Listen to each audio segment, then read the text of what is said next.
Pada kesempatan kali ini, kita akan membahas materi trigonometri, khususnya pada kompetensi dasar 3.9, yaitu menentukan nilai sudut berelasi di berbagai kuadran. Dan kompetensi dasar keterampilannya yaitu menyelesaikan masalah nilai sudut berelasi di berbagai kuadran.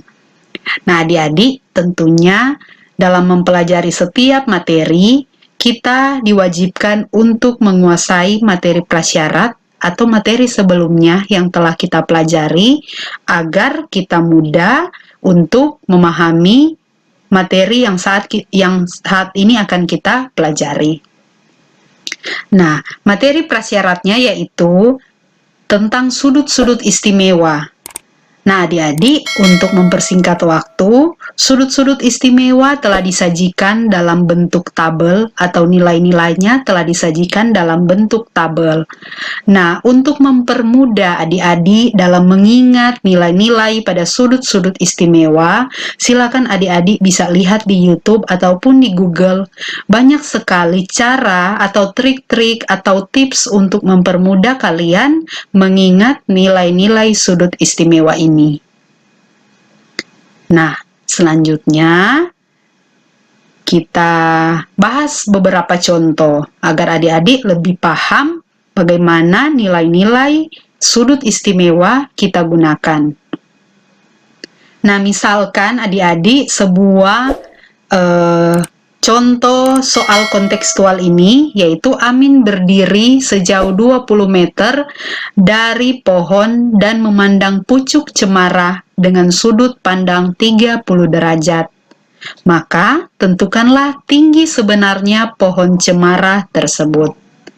Nah, adik-adik, tentunya sebelum kita membahas atau menyelesaikan soal cerita ini, yang diharapkan yaitu adik-adik masih mengingat materi yang kita pelajari sebelumnya atau ada pada pembahasan lainnya, yaitu tentang perbandingan nilai-nilai perbandingan trigonometri pada segitiga siku-siku, yaitu tentang sin, cos, dan tangen.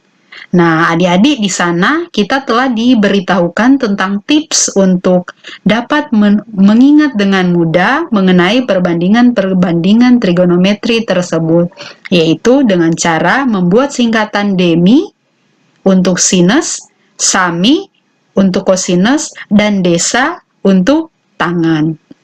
Nah, adik-adik, kaitannya dengan materi nilai-nilai pada sudut istimewa hari ini, yaitu yang pertama, kita akan mencari tinggi sebenarnya dari pohon cemara tersebut. Jadi sekali lagi kita akan mencari tinggi sebenarnya pohon cemara, atau yang di sini disimbolkan dengan variabel yang diganti dengan H. Nah, adik-adik, karena kita akan mencari tinggi sebenarnya dari sebuah pohon cemara, tentunya kita harus mencari perbandingan nilai yang tepat agar kita dapat memperoleh tinggi pohon cemara. Sedangkan yang diketahui adalah jarak antara pohon dengan si Amin, atau titik A ini merupakan titik di mana Amin berdiri, atau disimbolkan dengan X. X inilah adik-adik yang merupakan jarak antara Amin dengan pohon cemara. Sehingga dengan demikian kita dapat dua perbandingan, yaitu dari titik sudut ini atau si Amin berdiri, yaitu depannya dan sampingnya. Berarti ingat depan dan samping. Nah, adik-adik ingat, perbandingan depan per samping atau desa adalah milik dari perbandingan tangen. Ya, betul. Jadi, milik dari perbandingan tangen. Desa, demi, sami, desa. Sinus, kosinus, tangen. Nah, namun adik-adik pada kali ini kita sudah mengetahui sudutnya, yaitu sudut dari tangen sendiri yaitu 30 derajat. Sehingga kita buat persamaan seperti pada layar. Nah, setelah itu, kita tinggal substitusi nilai-nilai yang ada. Untuk tangen 30 derajat, kita boleh lihat di tabel nilai-nilai perbandingan, yaitu 1/3 akar 3. Sama dengan H. Mengapa H? Karena sisi depannya adalah H atau tinggi pohon cemara yang belum kita ketahui. Sedangkan sisi samping atau X telah diketahui, yaitu sejauh 20 meter. Sehingga kita buat persamaannya. Kemudian dengan model persamaan ini kita dapat memperoleh nilai dari H, yaitu 1/3 dikali dengan 20. Maaf, 1/3 akar 3 dikali dengan 20. Sehingga kita memperoleh 1/3 dikali 20 sama dengan 20/3 akar 3. Dengan demikian adik-adik, tinggi pohon cemara tersebut adalah 20/3 akar 3 meter. Ya, contoh selanjutnya. Seekor kelinci yang berada di lubang tanah tempat persembunyiannya melihat seekor elang yang sedang terbang dengan sudut 60 derajat. Ilustrasinya dapat adik-adik lihat pada layar di kanan adik-adik. Jika jarak antara kelinci dan elang adalah 18 meter, maka tinggi elang dari atas tanah adalah titik-titik meter. Ya, artinya adik-adik soal cerita ini adalah model soal cerita dalam bentuk pilihan ganda. Nah, konsep penyelesaian masih sama dengan konsep pada contoh sebelumnya. Nah, kita di sini tinggal menentukan yang akan kita cari yaitu tinggi si elang dari atas tanah. Sehingga berdasarkan sudut di depannya, kita dapat menentukan bahwa sisi miringnya sudah diketahui. Sedangkan yang akan dicari adalah sisi depannya. Sehingga kita tentukan depan per miring. Demi. Depan per miring adalah demi dan demi adalah milik perbandingan dari sinus. Ya, betul. Jadi sin 60 derajat karena kita sudah tentukan bahwa perbandingannya sinus dan sudutnya yaitu 60 derajat.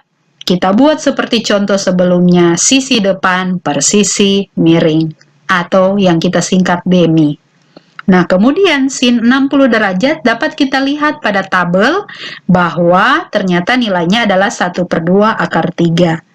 Nah, langkah-langkah ini adalah langkah-langkah yang sama yang kita buat seperti pada contoh sebelumnya. Nah, adik-adik, ternyata jarak antara tanah dengan si elang adalah 9 akar 3 meter. Nah, selanjutnya adik-adik, kita masuk pada materi utama, yaitu perbandingan trigonometri pada setiap kuadran. Nah, masalah pembahasan kuadran hari ini tentunya ada kaitan erat dengan koordinat kartesius yang telah kita pelajari atau kita kenal waktu kita belajar di bangku SMP. Sehingga kita sudah tahu mana yang disebut kuadran 1, kuadran 2, kuadran 3, dan kuadran 4. Nah, adik-adik, pada materi perbandingan trigonometri kali ini pun kita menggunakan kuadran dengan prinsip yang sama. Namun, kita sudah bisa menentukan di mana besar posisi sudut berdasarkan kuadran. Nah, di sini adik-adik dijelaskan ternyata untuk kuadran 1, yaitu nilai besar sudutnya antara 0 sampai 90 derajat. Sedangkan untuk kuadran 2 antara 90 sampai 180. Untuk kuadran 3 antara 180 sampai 270 derajat dan untuk kuadran 4 270 derajat antara 270 derajat sampai 360 derajat. Nah, adik-adik, prinsip pada pembelajaran perbandingan trigonometri kali ini, kita akan menentukan nilai-nilai yang positif ataupun negatif dari masing-masing. Nah, adik-adik, pada kuadran 1 dikatakan sudutnya semua bernilai, pada kuadran 1, semua bernilai positif. Sedangkan pada kuadran 2 hanya sinus dan yang positif, sedangkan untuk kosinus dan tangen bernilai negatif.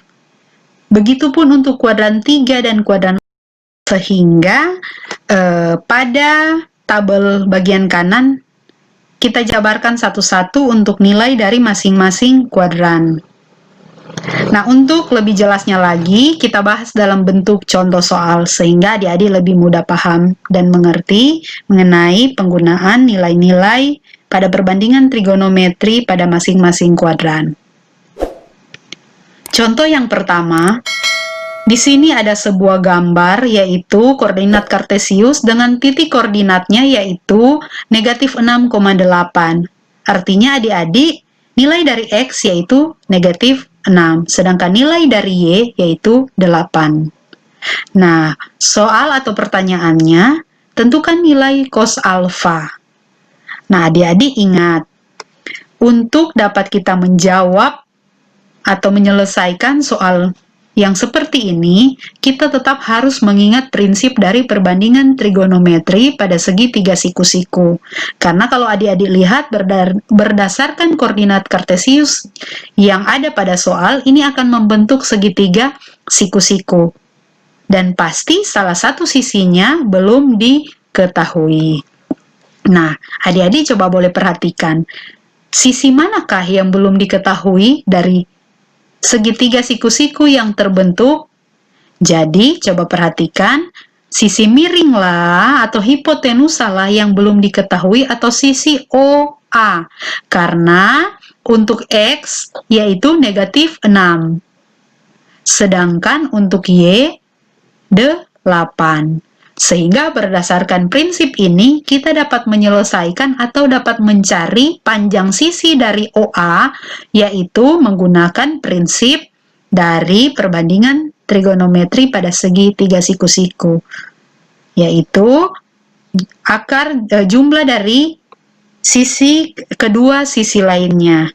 Sehingga kita memperoleh panjang sisi OA sama dengan 10 atau diganti dengan R, karena sebentar kita akan menggunakan ini dalam perbandingan selanjutnya.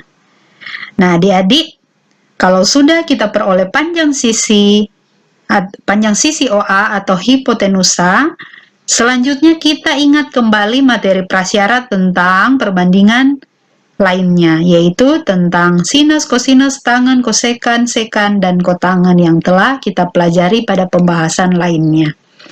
Nah, adik-adik, karena alfa berada di kuadran 2, adik-adik boleh buka kembali pembahasan sebelumnya, maka kosinus alfa bernilai negatif. Sehingga cos alfa berdasarkan perbandingan yang kita ketahui sisi samping per sisi miring. Artinya sisi sampingnya yaitu negatif 6 atau milik dari X. Sedangkan sisi miringnya yang kita peroleh tadi yaitu R atau 10. Sehingga negatif 6 per 10 sama dengan negatif 3/5 atau pilihannya ada pada option D. Nah, adik-adik, kita lanjut pada contoh kedua.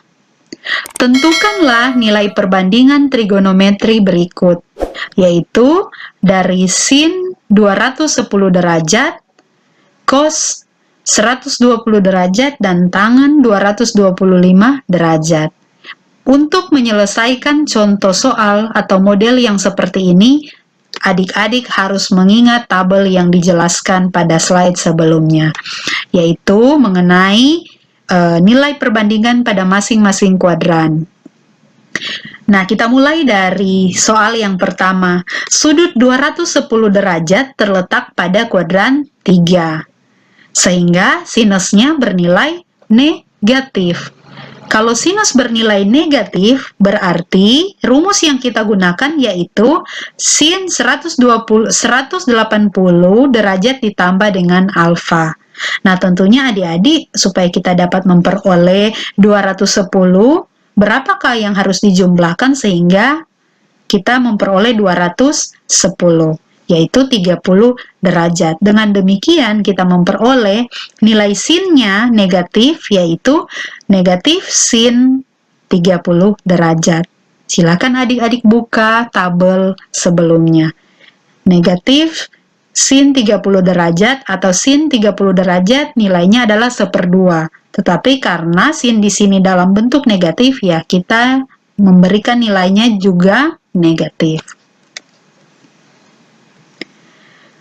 Cos 120 derajat. Ingat adik-adik, 120 derajat berada pada kuadran 2 yang sudah dijelaskan sebelumnya. Sehingga kosinus bernilai negatif. Silakan kita cari kuadran 2 kosinus bernilai negatif.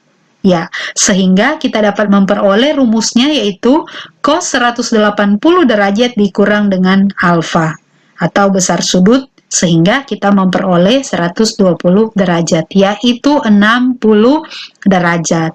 Nah, ingat adik-adik, di sini cosnya bernilai negatif. Silakan adik-adik lihat pada tabel, nilai cos 60 derajat sama dengan berapa? Nah, benar, yaitu 1/2. Dan karena cosnya bernilai negatif, ya kita berikan nilai juga di sini tetap negatif. Ya, pembahasan selanjutnya, tangen 225 derajat. Adik-adik ingat, 225 derajat berada pada kuadran 3. Sehingga kalau kita lihat tangan alfanya bernilai positif. Kita gunakan tangen 180 derajat ditambah dengan alfa, yaitu supaya genap 225 derajat berarti 45 derajat. Dan adik-adik silakan lihat pada tabel bahwa ternyata nilai tangen 45 derajat yaitu 1. Jadi kurang lebih seperti itu adik-adik model-model soal yang akan kita bahas atau kita selesaikan yang berkaitan dengan perbandingan trigonometri pada masing-masing kuadran.